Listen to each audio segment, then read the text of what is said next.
The best of driver's skills. The track is designed to simulate desert racing, but sometimes the stadium gets in the way. This racing series still carries the name of its founder, Mickey Thompson, and the excitement starts all over again in 1993 here at Anaheim Stadium. Stay with us for Mickey Thompson Stadium off-road racing, next on ESPN. And good evening, everybody, from a very wet Southern California. It has been raining most of the afternoon. The track has got a pretty fair soaking, and talk about driver's skills. The test on this track tonight. Along with my partner, Mike Gallaway. Ken Broo speaking to you. And, Mike, I guess you can never truly predict the weather, can you? Well, not even in Southern California. Most of the day was beautiful, Ken. The track was great. Had a lot of good lines in it. Everything was wonderful. And then about the middle of the afternoon, the skies opened up, and only moments ago has it quit raining. And the rain continues and continues, and you have to believe that Toyota's dominance this year in the Grand National Sport Truck category, I think, will be tested. There are a lot of guys back this year, Mike, with new equipment, new sponsors, and I think a pretty fair shot at challenging this dominance that Toyota has enjoyed over the last 9 and 10 years. Well, that's true, Ken. If Toyota has anything to do with it, that won't happen. They've had more test time than anyone, according to Pit Talk. But Danny Thompson has stepped over to a Ford truck. I think the Rough Riders team with Danny is going to be a great improvement. Also, you're going to see some exciting things. The Mears, the father and son team, they're working great this afternoon. We saw some trucks that were very, very practice earlier today. You like that Pit Talk, don't you? Oh, I love it. I know another guy that loves Pit Talk, Ralph Sheheen. He's our pit reporter, and Ralph is standing by with a couple of guys who statement here on opening night in 1993. The one thing you want to do at the season opening round of any racing series is make your statement. I'm going to be the guy to beat all year long. Last year in 1992, Rod Millen was the man to beat, the reigning champion. What statement do you make here in 93? Well, you know, 92 is behind us, so, you know, we're not really even worried about that now. But 93, it is going to be important to sort of get out there and win. We didn't expect all this rain, so this has changed a few things around. Fortunately, we did a lot of testing in the rain, so the Toyota truck is working real good. For Rick Johnson, his statement was, I'm Rookie of the Year, but I got to win. He's the big dog on the porch. What do you do? What's your statement? Well, a lot of times you can get caught up in the hoopla of the first race and put so much emphasis on it that you basically shatter your whole season. Unfortunately, we didn't get as much time as we wanted on the test track because of the rain, but we put in some good times in practice, and what I'm going to do is go out there, drive a hard race, not put too much pressure on myself for this race because we have a whole month in between now and San Diego to reset myself. For motocross, it was the same thing. If you don't do it in the first race, you're going to be playing catch-up all year long, and a lot of times you can mess yourself up mentally, so I'm going out for the best finish I can get. Not only are you trying to make a statement, but in doing so, sometimes it's the seasoned veterans that can dig deep and overcome the adrenaline rush to find the way to victory circle, and these two are definitely seasoned veterans. Thank you very much, Ralph. Stay dry tonight. We'll hear from Ralph Sheheen throughout the course of the evening. Back at the Big A in Anaheim, we are just about set to go here. Heat race number 1, Grand National Sport Trucks. And Mike, all the big names from last year back out on the track again this year for 1993, including the man that will all be chasing, I'm sure, Rod Millen. He and Ivan Stewart. What a team. Danny Thompson, number 9, and the number 7 truck, Rick Johnson. And as we pan back, there's your man. Lined up just before turn number 1. And Millen, of course, here in 92, became only the second Grand National Sport Truck driver to win 2 heat races and the main event. And he'll try to equal that tonight here on a track that looks to be very unforgiving. It's a muddy, muddy night, and our in-car cameras tonight, Mike, should give us some great, great shots. Waiting for the green flag, and that should be momentarily dropping, and we're about to start the 1993 Mickey Thompson Off-Road Racing Series, and we are off. And it's a fair start. And you can see already big decisions having to be made whether to go inside or outside. Mike, again, the track from the start looks like there is some problems with the proper traction. No question about it. These drivers are struggling as they come through this, the first turn. And in the lead, it is Danny Thompson. Danny Thompson in the lead as they come through what appears to be the end here of lap number 1. But Mike, already we got a problem back in the middle of the track. Well, this track is unforgiving. It's more of a roller coaster situation where you get out, you do the very best you can, and you try to take the lead. Danny Thompson right now is battling pretty heavily. The Dodge making a move on him, but right now Danny's out front. You know he's got to be happy. It's a brand new ride, Ken. Danny Thompson currently leading with Walker Evans right on his tail, and Thompson maintains speed as he comes through that second turn. Walker Evans in the number 5 truck, right on Danny Thompson in the number 9 truck. 1 lap down, 7 to go here in this, the first heat race of the night. Good shot at Danny Thompson. He's got better equipment this year. He's in a Ford Ranger. Obviously off to a good shot. Here's the battle for number 3, and we've got a problem right there. We've got a truck on its top, and it appears to be Walker Evans, who has just turned completely over down at turn number 6, and the yellow flag is out. Ken, that's a very tricky situation. You and I talked about it earlier. There's a set of 3 jumps there. It's real tough to hit them and make it over all 3 of them. We haven't seen it done yet. Well, he gets on the inside of McCachran and just kisses the barrier, the hydro barrier, comes back out in McCachran again. The mud's so bad you can't do anything. He's just off base. He lands sideways. There's no place to go. Momentum carries him over. The third one, and there he lays upside down. Walker Evans back upright. We'll have a restart now. And it appears that Rod Millen may have made the best progress with Walker Evans' misfortune. All right, we're set to go now. And again, it's Thompson who takes the lead as they come through turn number 2. Danny Thompson in the lead with Rob McCachran right on his tail. And again, watching Evans, he appears to be okay after the flip. Well, the Rough Rider trucks, Ken, are setting 1 and 2, and nothing would make anyone happier in that team. And there you saw Danny in the same problem. That triple jump is really playing havoc on the drivers tonight. Roger Mears comes up and now takes over position number 3. But again, it's Thompson's race right now as he takes the lead in his Ford. McCachran, teammate, right behind him. And Mears, who appears to be losing a little bit of body molding, is currently riding 3rd. Evan Evans is in truck number 13, the green and white truck, and there you can see McCachran making good use of that as he edges inside. Now, the split. Rob went to the inside, Danny's gone to the outside. What's it going to be when they end up in that all-important turn number 5? Who's going to be in the lead? It looks like Rob McCachran may take over the lead from Danny Thompson. So using Evan Evans, Rob McCachran has pulled into the lead in front of teammate Danny Thompson. The waning moments of this heat race, and McCachran has stormed to the lead. Rob McCachran driving the Ford, hometown of Las Vegas, and he appears to be en route to winning the first heat race of the 1993 season. These boys are out of Hemet, California. They did a lot of changing over the winter. They separated their teams. They went from a single team to a desert team and a stadium team. They think it's going to help the trucks, and they really seem to be doing a great job tonight. The Ford is on its way. Right now, we're looking at the Budweiser trucks. Look at that, Ken. We've got Rob McCachran, Roger Mears, and Junior here, 1, 2, 3, with Danny Thompson finishing 4th. There's your winner, Rob McCachran in the Ford, the winner of heat race number 1. McCachran, our winner. Rob, it looked like you took advantage of a little lap traffic to grab the lead. That's right. We came up on lap traffic there, and I got inside Danny, and that gave me the break I needed to put this main event, or actually this first heat race, in the books. Are you looking already to the main event, Rob? I mean, you got that on your mind. Well, I'll tell you, 2 years ago in Dallas, the track was kind of like this, and we had a good race there, and that's all I can think about right now is that these BF Goodrich tires working really good. The Ford's running strong.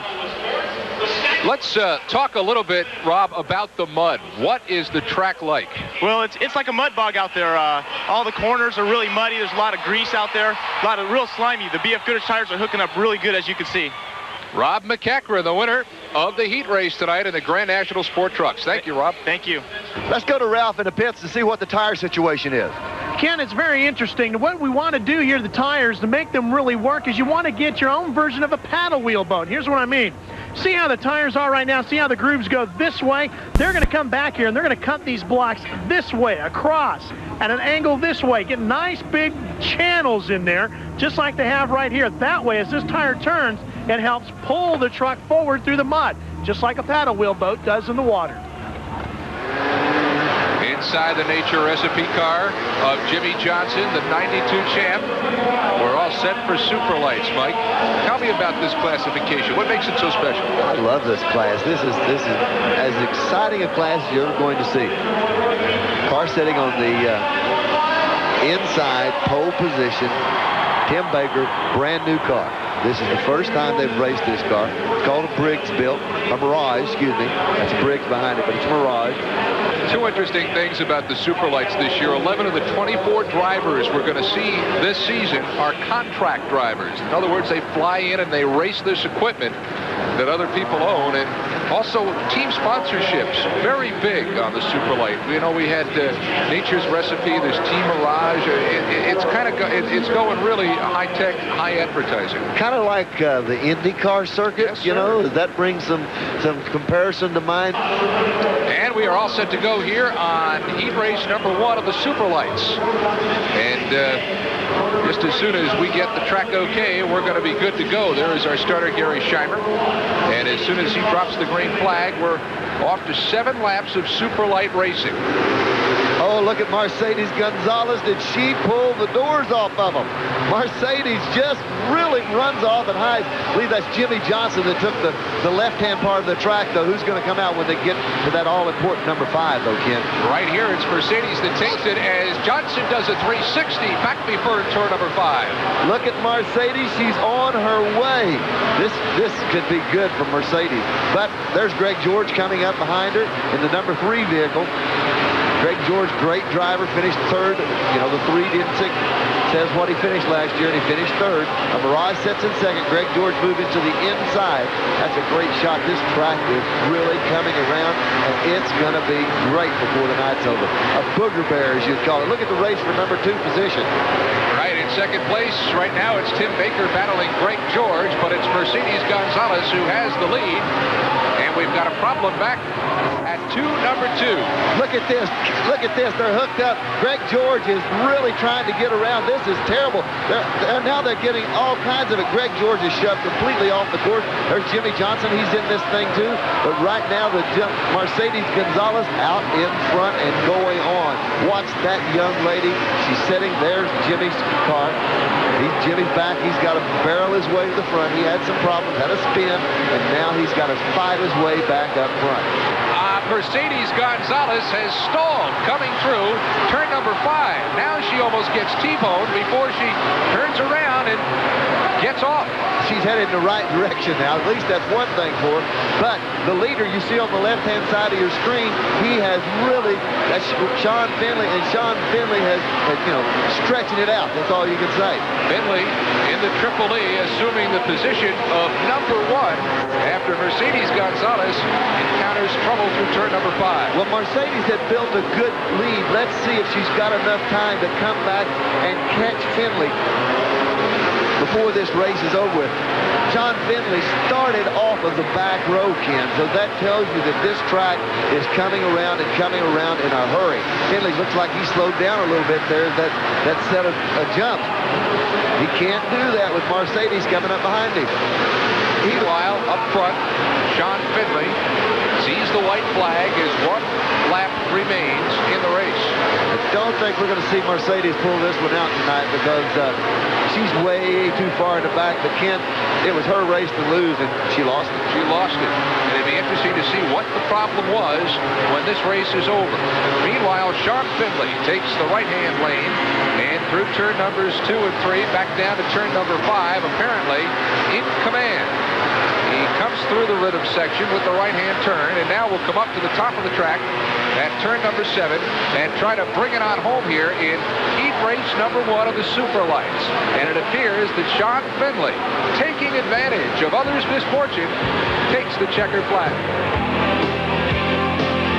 And among other things here tonight at the Big A in Anaheim, a salute to the greatest oval driver in IndyCar history. Rick Mears was on hand tonight for a special presentation to the Mickey Thompson Entertainment Group. The history of Mickey Thompson goes back to 1979, where a track much like this one here in Anaheim was installed in the LA Coliseum. Rick Mears was the winner of the inaugural Mickey Thompson Stadium off-road event in the LA Coliseum, only a few weeks after winning his first Indy 500. He won in both the Baja Bug and the Unlimited single-seaters. Even though Rick is now retired, Mickey Thompson Off-Road Series will always call him one of their own.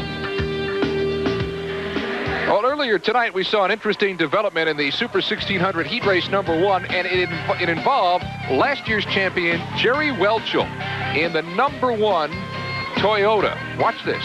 Watch Jerry Welchel go up over, and when he does, the number 5 car right there comes underneath him, and Gary Gill, that's the way it started, and it couldn't have started any worse. They can't get untangled. Welchel's up on top, Gary Gill's on the bottom, but we got a restart. We go to a restart, and what does Welchel do?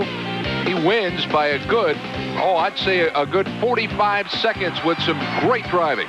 Over the finish line and taking the checker flag, and unquestionably a great heat race in the first heat race of the year. And a reminder that our next Mickey Thompson telecast comes your way on Sunday, March the 21st. We'll be a couple of hours down the road from where we are right now at Jack Murphy Stadium in San Diego, California. Check your local listings for the time on ESPN. Glad you're watching right here on ESPN, but if you live in and around any of these cities, you're in luck, because the greatest stadium off-road racing in the world is coming to these locations. Mickey Thompson Off-Road Racing, Saturday, February 20th at Jack Murphy Stadium in San Diego. Then 1 month later in March at the Kingdome in Seattle. We'll be in Phoenix and the Sun Devil Stadium on Saturday, May the 1st. And on Saturday, May 22nd, Mickey Thompson's Off-Road Racing comes to the LA Coliseum. Do yourself a big favor, take the family, buy some tickets. Here's a man that needs to get out of the pouring rain. Ralph Sheheen, what's going on down there? Well, Ken, as you can see, it is absolutely pouring down here, and that has become a big problem for the competitors, not only on the racetrack but off. Take a look behind me here at the Mirage Team pits. As you can see, their pit area is completely flooding, and that makes working on the cars very difficult. These guys are not the only ones suffering this problem. It is rampant throughout the pit lane, and it makes getting the machines prepared for the next heat and the upcoming main events very, very difficult. Back at the Big A in Anaheim, California, Orange County, California. Heat race number 2 of the Super 1600s. I'll tell you what, they had to watch that first heat race, Mike, and see Welchel have all his problems. Maybe they'll take it a little less of a risk here as they begin this. No way, Ken. Think they'll just lay into it, huh? No, this is racing. If it gets green, we're going to go. This is racing after a layoff, too. I mean, these guys have been itching to get out here on this track for months. I like Marty Hart. New transmission in the car. He said before tonight he had to baby the car and then had to stand on it in the feature. I don't have to baby it tonight. I can run wide open through the heat races and into the feature. And here's a classification that is wide open with 4 of the top 7 drivers from last year retiring or limiting their racing. So even with Welchel available, this is a classification that's wide open, and we're all set and off and running at heat race number 2 here at the Super 1600s. And most of the drivers, as we've seen all night, elected to go to that outside, that screen right lane. And we've got a leader already here in Bob Gordon, who has taken the lead as we move through the rhythm section for the first time in this heat race. He's in that black and white and red. Very nice color. Oh, we've got a big pileup back in turn number 6, and again at the top of turn 7. Several of these Super 1600s having trouble, but now all but one appear to be going. Doesn't affect Gordon, who continues to lead the race. Gordon out in front just barely as he goes through turn number 2 for the second time tonight. Well, watch Gordon negotiate these turns. I don't understand, he was kind of forced to go to the outside earlier. Marty Hart went that way. Marty made up a lot of ground that time, Ken. Marty Hart is going to challenge Bob Gordon before the night's over with. Marty Hart right on the tail of Gordon, stalled traffic in turn number 6, and that is going to make it a more than a little dicey for the Super 1600 drivers. Well, Bob Gordon right now out in the lead. Marty Hart in the number 2 spot. And right down to number... Wes Banks is running 3rd. Wes Banks has come up to 3rd, but I don't know. Gordon is stretching the lead. But here again, now he's changed the line that he's taking. And we've got cars that are slowing down in front of Gordon. This is going to be very interesting to see how they come out at number 5. Gordon not only has to navigate around the stalled traffic, he's got lap traffic in front of him too, and that may play into Marty Hart's hand. We'll see. Hart still running 2nd, and running 3rd is Wes Banks. The leader, of course, Bob Gordon, right there at the bottom of the screen. And as they come over that triple jump, again, a great camera angle to show you exactly how that track is holding together a lot better now as we moved in to this, the middle of the racing evening. Well, Baja Bob coming up and we got a problem down here. I think Marty Hart is stalled out. With anything, but there's Marty Hart. He's okay now, or is he? No, he's departing. Hart will go back into the pits. Well, that's going to put a lot of distance between Bob Gordon and the number 2 competitor. And I do mean a lot of distance. I think the number 2 competitor is going to be Wes Banks, driving the number 21 car. And Bob Gordon, he comes off the course. Gordon has got problems. He leaves the course. He is stalled right at the top of turn number 1. So the top 2 drivers are... Broke the axle. No, that's not an axle. Yes, it is. I believe that is an axle. Well, that puts it in the hands of Wes Banks, who was running 2nd or 3rd not 2 minutes ago. Now he's got the lead. Well, he was running that 3rd position and was a long way. Oh, look at this, Ken. He's in trouble. That took out the number. Well, can he get back in it, though? Can he get back in it before another car gets by? He doesn't do it. He drops position. Goshen in the lead after the top 3 drivers all experience difficulty. Boy. Marty Hart departs. He had left early and had a lot of trouble. Gordon was in the lead. He leaves early to the pits. And there was a little bit of a mishap with Wes Banks earlier in the race. Now some bumping as they come through turn number 6. The white flag out as Goshen crosses what will soon be the finishing line. Right on his tail is Steve Kula. Well, the way things have gone tonight, Ken, you don't ever talk about who's going to win this one if that checkered flag comes out. This thing's unbelievable. Look at the race for 2nd and 3rd. It is so close. And 4th place coming up in there. We've got the next 4. 2nd, 3rd, and 4th. That is close. And look what happens here. We've got to change the lead up a little bit. Doesn't happen, though. At the top of the turn, and now coming down to turn number 8 in the number 9 Super 1600. There is your winner. Look at this. This was 2nd and 3rd battle. This was the 2nd and 3rd battle. They had problems. Now they've got them straightened back out. We still have a race going in for the number 2 spot. Who's it going to be? Who can get there? They're trying to give this thing away. No one will take it. It appears that Steve Kukla has finished in 2nd place, but the winner is Bill Goshen. Heat race number 2 of the Super 1600s. A man who saw misfortune in front of him and took advantage of it.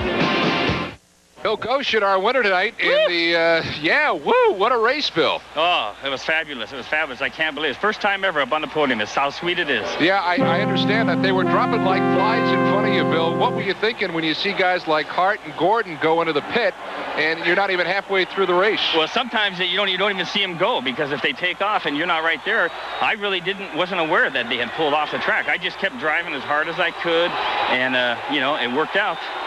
Worked out for the greatest. Let's take a look at this pass where you take over the lead. The car in front of you got a little crossways, Bill, and it was all yours after that. Well, you know what? I couldn't get around him for a second there, and you just got to pick your spot. You got to be patient and make sure that you go through smooth. And it worked out all right. You did a great job tonight. We're really happy for you. Okay, I appreciate it. I thank you, and I just want to thank my whole crew. Thank you, B.F. Goodrich, and praise the Lord. Budweiser Track Fact is brought to you by Budweiser, the king of beers. Ken, Yamaha is very serious about their Ultracross efforts this year. They've done some changes to the engine. What they've developed back in the factory is a more usable, broader power band for the riders. There's one other thing that the No-Lean team has done, and it's right here in the shock absorber department. This is the new O-Lean shock. Now, the reason why this one is different than most shocks that you'll see here, the body of this one is made of steel. Most of the others are made out of aluminum. Now, the problem with the aluminum shocks is that it builds up heat, and when it does, it expands, and the shock-absorbing ride, the suspension work on this Yamaha becomes, or on the other bikes with the aluminum, becomes a lot more inconsistent. With the steel, it doesn't expand in the body. The ride is more consistent, and hopefully for the Nolene team, their Yamaha goes to victory lane. In race number 2 in the Ultracross, and through the mud and the pouring rain, we're off, whittling it down to our ultimate winner in the main event. And already we've got a pretty fair start with Mark Brooks battling for the lead, and a little bit of a slippage up there at the top of turn number 3. Brooks battling for the lead along with Ryan Carlisle. Well, Sean is really having a rough go of it, isn't he? Kalos is starting to make up some ground, Mike. He may make a run here, and the rain continues to fall, but it doesn't seem to be affecting Carlisle in the lead, or Kalos, who is about 10 seconds behind him. Well, this young man is no doubt showing no fear in this mud, and here again, Ken, they're running very fast, but they're not running near as fast as they would if it was dry, and you can tell that just by watching him. This guy's getting some air, and he's really pushing this bike to the outer limit. The leader is Carlisle, and there is Carlisle fishtailing, as most of these riders are as they come through the various turns. Understand that Carlisle is riding Mike Craig's Kawasaki. Hope for another win for a championship. That's the one that won it last year. Of course, you have to earn the number. There's no number 1 this year because it moved on to different racing series. And the bike is now sitting out front. Kalos is making up some ground on him, Mike. Quick look over the shoulder, says, I'm in trouble, and we have got a battle, Ken. Yep. This one's going to go to the wire. Kalos was 10 seconds behind him not 2 laps ago. Now he's closed that gap to maybe 3. Carlisle right now is the man with the vengeance. He has got, I'd say, the driver's seat being in that second spot. He can watch, he can find a place to pass, and when he does, you can bet it's going to be a hard charging pass. And if you're Carlisle, you know you cannot make any mistake because it will cost you the lead. But swinging to the outside now as Carlisle cuts the turn. Well, he learns for that berm to come off that berm and just rocket him down the chute. Look at this, right on top of him, but Kenny got a little bit of trouble. Yeah, and Carlisle cut him off. But a good cuts him off again here as they ride through the ruts. Again, fishtailing. Carlisle may lose the lead. They bump. Carlisle still with it, and now it's Kalos who takes the lead. Absolutely fabulous riding on both of them's part. They were touching, and neither one of them went down. Good, solid racing. That is unbelievable, Ken. That's great racing. Well, this kind of a racetrack, it's fabulous racing. Kalos, knowing that he's very close to taking the checkered flag, but like Carlisle before him, who had the lead, he knows he cannot afford the least mistake. He is passing some lap traffic there, and Kalos sees the white flag, which tells him there's only 1 lap left. So that young man knows that if he can just hold on now for less than 1 lap, he will go to the main event tonight in great shape. Using the berm and turning it high and gaining the traction and still keeping that 3 to 4 second advantage over Carlisle. Well, he's coming back at him. The thing about it is, Ken, any of the smallest mistakes, something that normally you could make it and recover with no problem at all, tonight will put you down and out of this race. Okay, he's got 1, 2, 3, 4 turns to negotiate, and there's one of them, and Sean Kalos will have the checkered flag.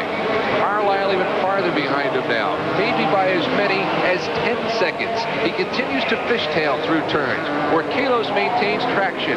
1 turn to go. It's lap traffic in front of Kalos. He can almost back off the throttle and cruise home. The checkered flag is out, and Kalos will take it and win this heat race number 2 in the Ultracross. Coming in second place, and he has to be disappointed, I'm sure, is Ryan Carlisle. There he is, finishing second. But it's Kalos who wins it. Heat race number 2 in the Ultracross. Truck lineup is a fellow who's an experienced desert racer and also an experienced driver. But there's a twist to the story of Evan Evans, and here with it is our Ralph Sheheen. Evan Evans is no stranger to off-road racing. His father, Walker, is one of the sport's living legends, and Evan himself is a seasoned desert racer. Stadium racing, however, is a new challenge for Evan. It is a separate issue because in the desert you have time to let your guard down a little bit because you know it will be a long day. You got 5 to 8 hours that you'll be out in the desert. Here you only got a couple of minutes to get the job done, so you are on the edge the whole time here. What makes it even tougher for Evan is the fact that he is forced to use hand controls to operate his American Racing Equipment back truck due to a non-racing accident that took away the use of his legs. Well, it took me about a week to figure out the proper hand controls that I thought would work out really well for the short course stadium. A little bit different than my desert truck. I put all the controls directly on the steering wheel, the brakes and the throttle. I only have to shift one time if everything goes right, and that's right off the starting line from low gear to high gear. Evan Evans and his truck's owner, Ken Hodgson, are determined to prove that they are a force to be reckoned with. We all want it real bad. He's got everything invested into it his whole life, and I've got everything that I've worked for my whole life invested in it, and I'd sure like to see it happen for us. Mike, an interesting race tonight in heat number 2, Grand National Sport Trucks, and I'll tell you what, it was a big race for one particular competitor, Rod Millen, in that number 1 Toyota. Rod Millen in the lead right there, and you see Evan Evans coming in the way. Can't get around him. At that time, Rick Johnson drives right up on the back door. Can't get any closer than that. Rick dives to the inside, trying to get around Millen, and does for a moment. Millen charges back after they make this turn. They rub a little sides, and it's all over with from there on out. But Millen takes the checker flag tonight in heat number 2. He's all set for the main event. Lined up for the main event tonight in the Four Wheel ATV. Now, these guys, last time they were out for their heat races, the track was in pretty fair shape.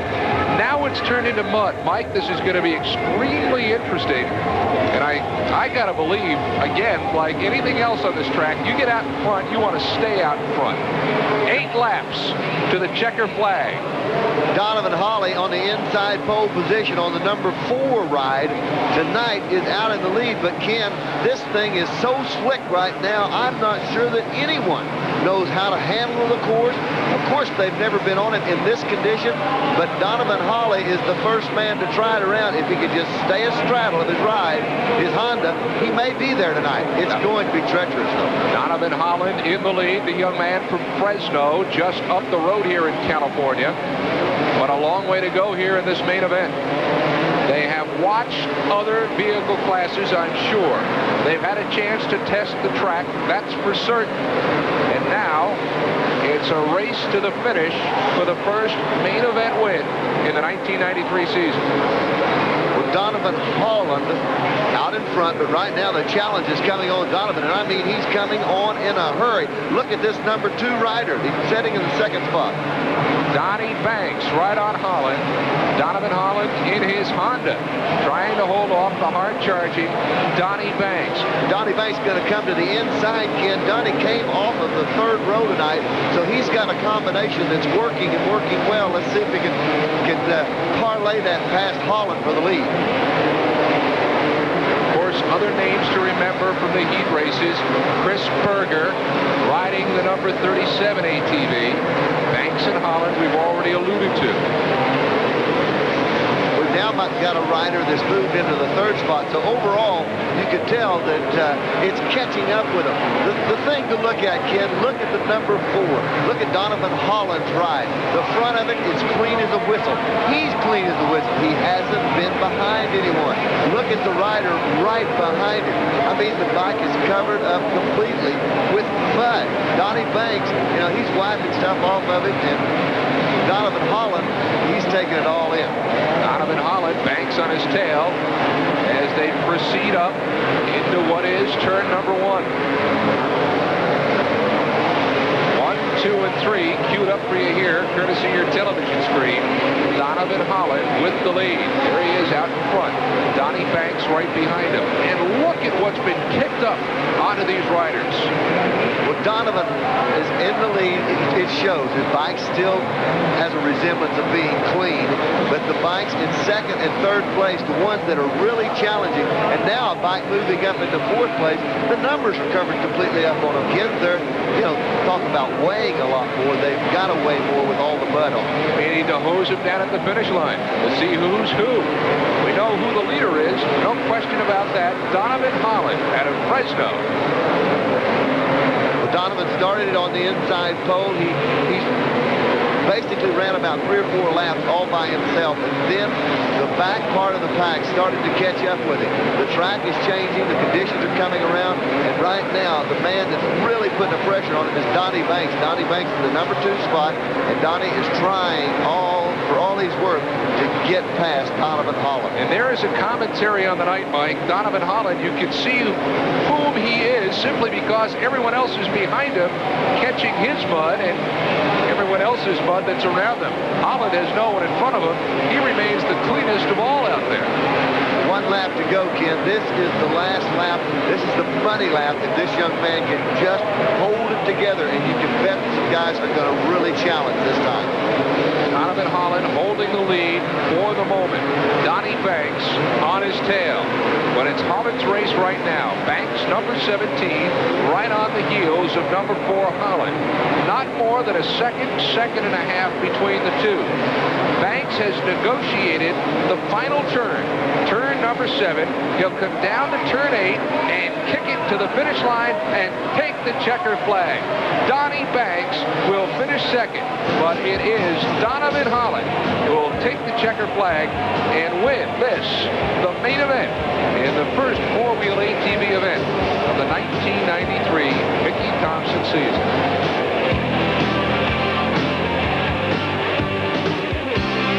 Holland standing out of the pouring rain, but I'm sure you'll take it after taking the win tonight, huh?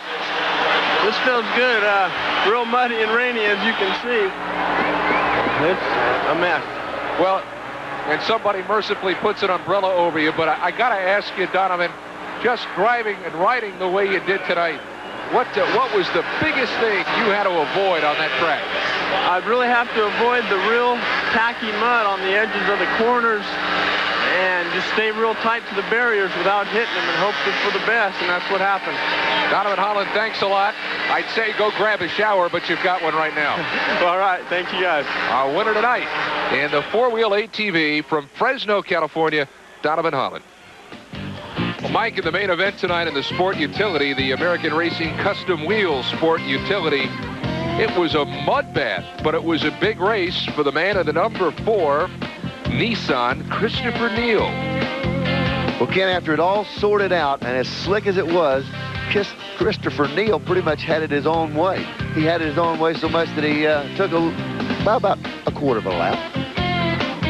Rough night, too, for the Leslie Racing Team. Number 1, Tommy Croft stalls, and Larry Knoll finishes dead last. 57,000 plus here tonight in Anaheim, sitting through the elements, Mike. You don't believe it's raining? Take a look at the glass behind us. We have it. We're dry inside the press box.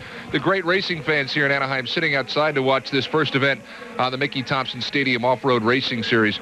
Mike, a wild night of racing, too, through the elements. Oh, it has been absolutely the wildest, Ken, and it started with the first heat race. And in this heat race, Walker Evans, well, I'll tell you what, it just wasn't a great start. Well, Walker started off real early. I mean, it was like the second lap. Got a barrier, then came back across, hooked up with Danny. Now watch him on this triple jump. Gets high, crosses up, and this is it. Over we go. And we weren't but about a lap into the race, Ken. That was the first race, first lap. We knew we had problems. Not only with that instance, but there were other instances in that first heat race. I didn't think they were going to get finished with the thing. Well, they had several trucks upside down. A little bit later on that evening, we had problems with Rick Johnson. And, of course, this is the Johnson incident here. And, Rick leaving with some assistance after this. And, of course, Rod Millen felt the effects of that one there in the number 1 Toyota truck. But Rod Millen backed up just a little bit. And when he did, Rick came on top of it. Rick tried to go to the outside. Rod Millen and Rick are 2 great drivers, and Rod knows what Rick's going to do. He held him off for the win. And Rod Millen winning in heat race number 2, which leads us all into the main event tonight in the Grand National Sport Truck Competition. Inside the Grand National Sport Truck of Rod Millen, the 92 defending champ here at Anaheim and #1 man last year on the Sport Truck circuit. He right now has to be thinking, I would imagine, Mike, what better way to start 93 than with a win here in these conditions in Anaheim. He said he's figuring, there he is, #1 truck. He's got to be figuring, if I can drive my Toyota to victory tonight, imagine what I'm going to do on just a cleared, fast, dry surface. Let's talk about the difference here. This is an inverted start, and we're using it by virtue of current points so far this season, so far tonight. Fast racers at the back, slower racers at the front. Rick Johnson, not a slower racer, but he sure started in front, and he did not get a good start at all. He is in deep trouble already. We've got traffic in the back. We've got traffic up front. We've got a big pile-up as they come through turn #2. But it appears that Roger Mears Sr. in his Budweiser has the lead and then relinquishes it. And as we come down the bottom of turn #5, it all filters out. And here with the lead now in the #7 truck is Rick Johnson. Rick Johnson out of Encinitas, California, in his Chevy truck appears to have taken the lead in hands. Well, look at second and third, the two Toyota. Ivan Stewart has came from the back row. Now row #5, and he has moved up into third place. That's Rod Millen sitting in second spot. Here's a shot of Rod. Look at the helmet just moments ago. Absolutely sparkling clean, and now the mud is coming off. Right behind him is the Ironman Ivan Stewart. Ken, I think we're going to see, look at this. He's going to the lead. He's going to the lead, and Millen has just passed him for the lead. Millen, if he can do it on this service, they've got the Toyota set to go another year. And look at Ivan. Ivan is right there also behind Rick. Ivan's going to move for the #2 spot if Rick doesn't watch him. Well, Millen would love to win here. He's just from down the road in Newport Beach, and a win here tonight would be sweet. He could drive it right out of the parking lot and home. Rick Johnson took a different course. You can see Rick on the left. Here comes Rod on the right. Now what's going to happen? Well, Rick lost a lot of time. But now Rick Johnson may pass inside on Millen, and does, and recaptures the lead by taking the inside of that turn. Well, there is Johnson in first in the #2 truck, that Toyota driven by none other than the Ironman Ivan Stewart and his teammate Rod Millen, who had the lead just a couple of laps ago, now sitting third. He chooses the outside. He'll chase Johnson there, and he'll let the Ironman come to the inside. But it's still the race of Rick Johnson, who just regained that lead before. Let's see what happens when Ironman is really putting some pressure on Rick. There's no bite at this part of the racetrack. Absolutely none. Whoever can handle it, manhandle it around the corners, will come out on top. Rick Johnson that time. Watch Ivan, because he's setting Rick up. He's setting him up to take him in that part of the course. Another lap in the book. Johnson still with the lead. The Ironman Ivan Stewart behind him. And look at what's trailing behind Millen's car. It's not the way he brought it to the track tonight. Get some sparks flying by underneath that Millen truck. That's nothing really to worry about, just a little exhaust burn off. Again, these trucks, this track is going to get a lot better. Full 8 laps to go, and it will be good before the night's over. Not great, but good. And we've got another lead change here as the Ironman comes up and steals it away from Johnson, bumping as he does so as they go through turn #6. And now the Ironman Ivan Stewart assumes the lead, but just like that, loses it again to Johnson. And just like that, Stewart tries to take it back. But it's Johnson who maintains the lead as his Chevy truck completes yet another lap. The track is coming around. It's coming around quickly. If there's enough time left, we may see Ivan make one more run at it. But in the same breath, Rick Johnson's truck is really handling much better than it was earlier. Right there's the Ironman, and he is going to try to come back. We've got some problems. Rick Johnson sitting there. He's looking down Mears' truck. He's got to get around Mears'. Ivan is there. This could be the chance. Ivan's going to try to go to the inside, goes in, now comes out. Two boys from the Sunshine State dueling it out in the liquid sunshine tonight. Ivan Stewart, second place, Alpine, California. And of course, it's from Encinitas, California, Rick Johnson in the #7 Chevy, sees the white flag and knows he is less than one lap now from victory in the main event tonight here in Anaheim. Ivan falling off the pace just a little bit. It could be that the racetrack came to Rick Johnson's truck quicker than it came to Toyota. Ivan goes someplace he hasn't been all night, and that's the far lane. But he had to do something. He couldn't get around Rick Johnson any other place on the racetrack. He's going to try it all now. And now it is Johnson who follows behind Rogers Sr. and loses time just a little bit. It allows Ivan to crawl up, and now they're almost bumper to bumper as they head up through the top of turn number 7, down to turn number 8. The checker flag is out, and it's going to be a T-bone through the finish line, and it is Johnson who crosses first, and Ivan Stewart up on the rail will finish second. And Mike, what a way to end this race. Stewart up on the railing. Still going down the railing. There is the winner, Rick Johnson, of the main event tonight in the Grand National Sport Truck. He is the man who has made the statement that we talked about at the beginning of our broadcast. He has made the initial statement in this 1993 season. Last lap, and it is quite a battle as Ivan comes on the inside of Rick. Now, this is for the checkered flag. Rick's in a little bit of trouble, brings it across. Ivan's letting him know he's there. We're just racing for it. Here's crossways. Ivan pushes him sideways across the finish line. There it is. Finish line. It was close, half a bumper apart. Ivan's up on top of the rail. He wants to get that checkered flag, so he just drives it down the guardrail all the way to the finish line. And after it was all over, Ivan gets together with the winner, Rick Johnson, just a couple of kids playing in the mud.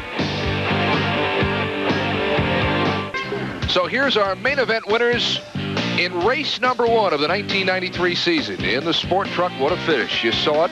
It was a fight to the finish, but Rick Johnson out-dueling Ivan Stewart and taking the checker flag. And in the American Racing Wheels Sport Utility, the winner tonight, Christopher Neal. In the Super 1600, our winner tonight was Kevin Smith. The Superlight Championship tonight goes to Greg George. The Four Wheel ATV in all the mud. Donovan Holland rode him better than anyone else. And in the Ultracross, it was a muddied Robert Broo who takes the checker flag. Well, the Mickey Thompson Stadium Off-Road Racing is brought to you by Budweiser, the king of beers, with that clean, crisp, cold taste. Nothing beats a Bud. And by Toyota Motorsports, where technology on a fast track is built into every Toyota. In-car cameras made possible by your friends at Toyota BF Goodrich, American Racing Custom Wheels, and Shell Truck Guard, and Nature's Recipe Pet Food.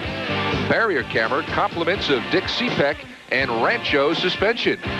Now, speaking for my partner, Mike Gallaway, and for a great job tonight done down in Pit Road by Ralph Sheheen. Ken Broo speaking to you, saying so long from the Big A in Anaheim, and reminding you that this has been a presentation of Bud Sports in association with ESPN.